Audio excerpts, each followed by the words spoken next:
I don't know where this curious custom of eating candy out of our socks came from, but I have several Christmas memories centered around the Christmas stocking. When my grandson Michael was 8 months old and his sister Megan 4 years old, on Christmas Eve my daughter discovered that whereas Megan's Christmas stocking was full, Michael's had only three little things in it. I immediately volunteered to go out and buy some things to even up the stockings, and my daughter said, "No, don't do that, Mom. It's late and he won't know the difference. He's only 8 months old." She laughed, but I wasn't so sure. I said, "This is a really smart baby, even at 8 months.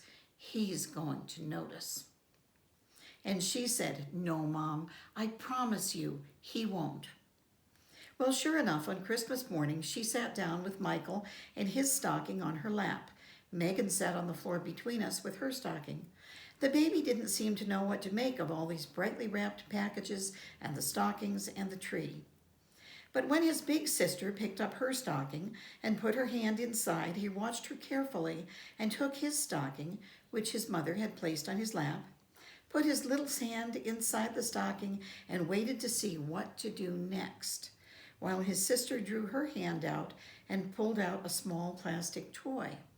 So Michael reached in and grabbed something in his stocking, and it pulled out a rattle. He shook it and grinned and turned it over and over in his hands until he noticed Megan put her hand back into her stocking and pull out another toy. He laid the rattle aside then and repeated the process 2 more times, following his sister's lead, and pulled out a teething ring and a small stuffed toy. When Megan reached inside again and pulled out a toy, Michael copied her, but his hand came up empty. He paused and changed hands. But that hand came up empty too. Then he put his little face in the hole at the top of the stocking and looked deep inside. Still nothing. When he saw Megan pull yet another bright object from her stocking, he held his stocking upside down and shook it. Then he handed it to me, and I confirmed his findings. The stocking held only air. Finally, my daughter gathered up the items that had been in Michael's stocking, put them back in, and let him pull them out again, one at a time, as his sister's pile of goodies grew around her. He settled for emptying the sock of the three items time after time, but he looked at her presents, and we knew he wasn't fooled. Never underestimate a baby at Christmas. That's what Christmas is all about, the baby. My oldest granddaughter, Erica, is an only child, and her first Christmas, someone gave her a floppy stuffed bunny, fuzzy and brown with a white tummy, conveniently small, so she not only slept with it, but carried it with her everywhere. When she grew too old to carry Bunny, he traveled in Erica's backpack to school, to church, to pajama parties, to playdates, on vacation. All of Erica's friends knew Bunny.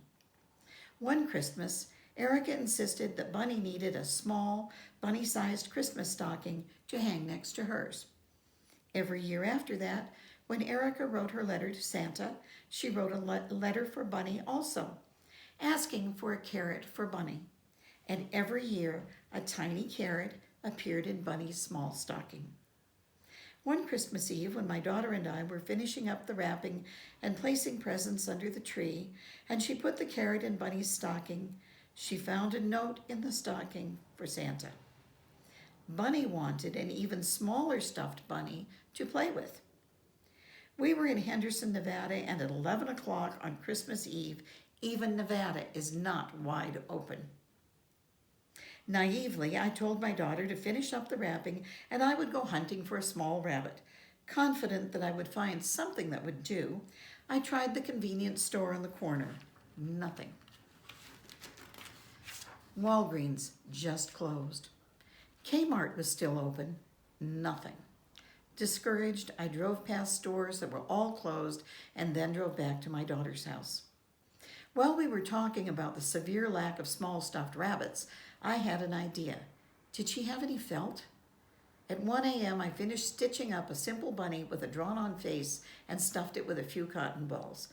Bunny's new bunny was the hit of Christmas morning. As you may have gathered from the preceding stories, I love the tradition of the Christmas stocking, eating candy out of our socks. Such fun. But this last story explains why I love it.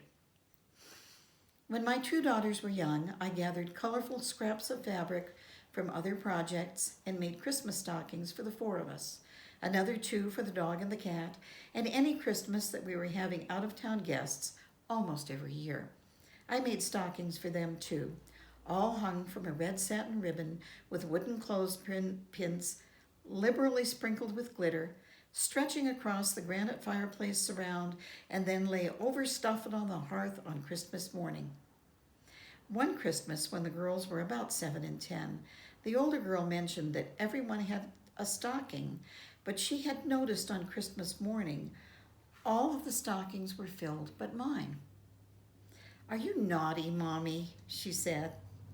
"No," I said, "but Santa only fills stockings for children." "But Daddy's stocking always has something in it, and Grandma and Grandpa always have full stockings." "That's because Mommies take care of the ones that Santa doesn't fill," I said.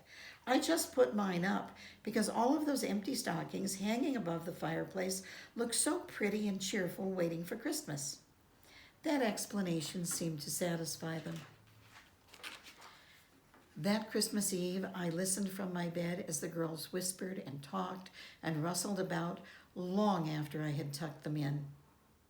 I thought they would never settle down and go to sleep.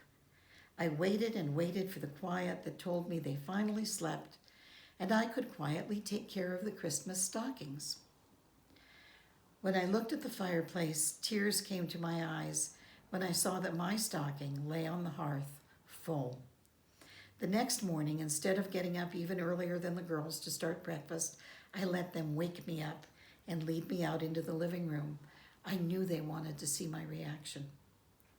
They pretended surprise that Santa had filled my stocking after all, and I expressed my pleasure in every small detail of the little treasures in the stocking: a new pen, a small notebook, a paperback book, nuts and an orange, black licorice, a Christmas pin. The treasures kept coming, and the girls were delighted. I was thrilled by the realization that they had discovered the pleasure of giving while letting Santa take the credit.